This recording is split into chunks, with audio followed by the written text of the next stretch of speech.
Si vous êtes formateur, commercial, dirigeant ou même parfois touriste et que vous prenez souvent le train ou vous vous déplacez, que ce soit en train ou en voiture, je vous recommande le train quand même. Eh bien, peut-être que vous allez passer quelques jours loin de votre famille, loin de votre quotidien et de votre confort, du petit cocon qu'on aime beaucoup. Eh bien, regardez les choses d'une autre manière.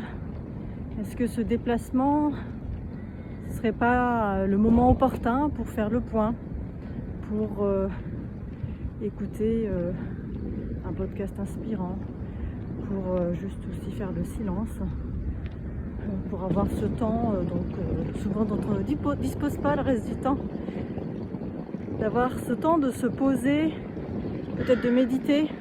Alors ne le faites pas en voiture, c'est pour ça que je vous recommande le train entre autres.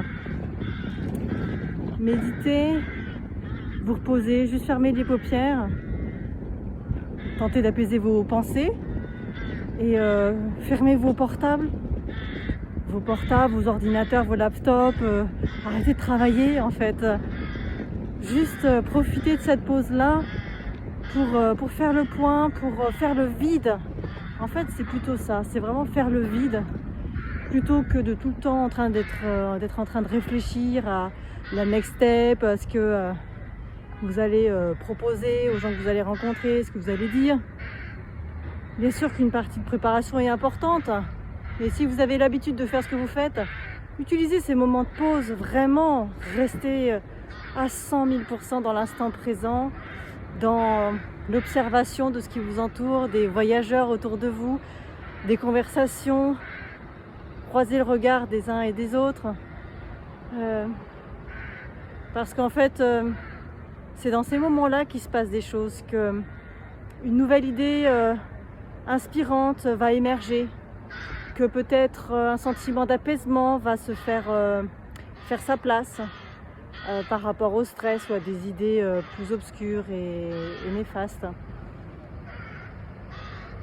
Je trouve que c'est l'instant parfait pour faire ces pauses qu'on nous propose de faire souvent et qu'on n'a pas forcément le temps de faire. Alors arrêtez de bosser et recentrez-vous et laissez voir ce qui émerge de tout ça. Et laissez-moi en commentaire s'il y a des choses qui, après cette pause, vous sont venues, qui sont devenues peut-être plus concrètes, des idées plus lucides, plus pertinentes, ou en tout cas aussi ça peut être des actions beaucoup plus claires et